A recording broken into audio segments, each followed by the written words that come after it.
Welcome back to the Cronkite Sports Report. I'm Reese Andrews. The ASU men's basketball team pulled off a huge upset in Tucson on Saturday, taking down number 7 Arizona when Desmond Cambridge Jr. hit the shot heard around Arizona. Cronkite Sports reporter Lindsay Zinti has more on the buzzer beater.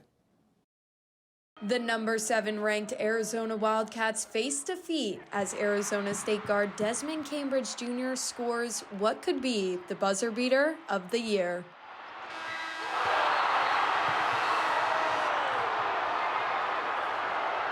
When it went in, I literally could only scream because it still doesn't make sense to me that happened. He hit a big-time shot. That's all I can say. One step before half court. If he shot that shot 10 times, I don't think he's going to get that result. But he's a good player, and we gave him a chance to make that shot. Head coach Bobby Hurley and the Sun Devils entered the matchup against all odds, as an unranked ASU team has never beaten a ranked Arizona team at McKale Center. That 0-29 record didn't faze Hurley or his team. We came full circle back to being a big underdog, and some people jumping ship on us and not thinking that we're that team, but we are that team, and the guys came out and proved it tonight. Arizona entered Saturday's matchup as an 11.5-point favorite and without a home loss to Arizona State since 2019. The Wildcats will put this loss behind them immediately as the Pac-12 tournament is less than 2 weeks away and March Madness is on the horizon. We're not hanging our heads at all, and obviously we'd like to win. And but hey, listen, if you're playing a tough game and a team has to hit a 60-footer to beat you, you're probably taking that on most days. To close out the regular season, both teams will pack their bags for road trips to USC and number 4 ranked UCLA. In Tucson, Lindsay Zinti, Cronkite News. Thank you, Lindsay. So it's fair to assume that Arizona will be fine when it comes to making the NCAA tournament.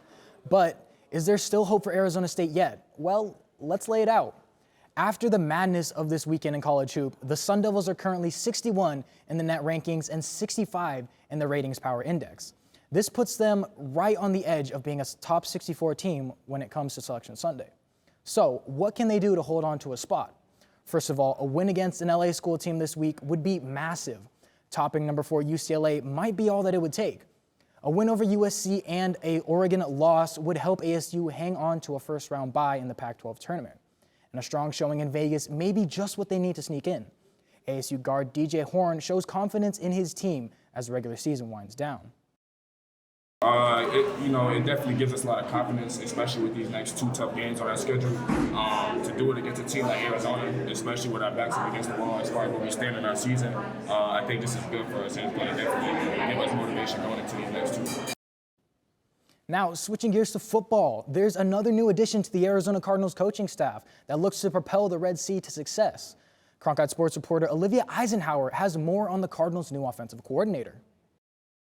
Another piece of the Arizona Cardinals coaching staff puzzle has been put into place. Drew Petzing has been named the offensive coordinator for Jonathan Gannon's staff. The 2 crossed paths in Minnesota. It's the first time that Petzing will fill an offensive coordinator role as he came from Cleveland as a quarterback's coach. This building, we're going to challenge each other.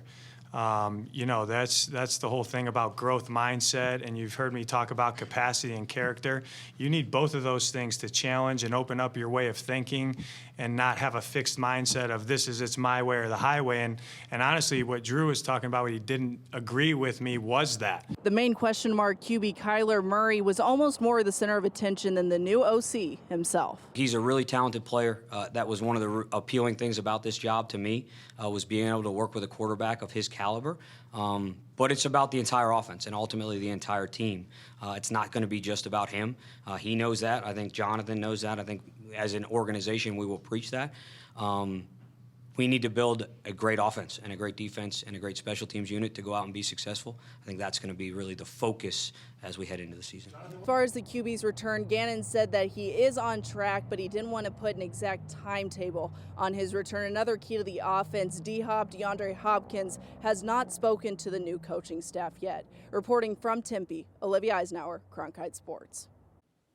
4-time defending state champion Millennium girls basketball took the floor with heavy hearts last week as they continue to grieve the loss of their friend and classmate Gabriana Aguirre, who tragically passed away in a car accident less than 2 weeks ago. Aguirre, a 17-year-old football player at Millennium, was a friend and a supporter of the Tigers team. Millennium has rallied behind the loss of their friend on their Open Division playoff run, and in the semifinals, they upset the second-seeded Perry Pumas 45-39. Head coach Danny Solomon is happy to see this team move on to Saturday's state title game, and he's glad to be his players' #1 support through the tough times off the floor. We're just being there for the kids, letting them breathe, letting them mourn, asking them what they need. There's no real answer to how to handle it. But we want to be there for their family and just show the kids that we care and we love them. That's all we can do.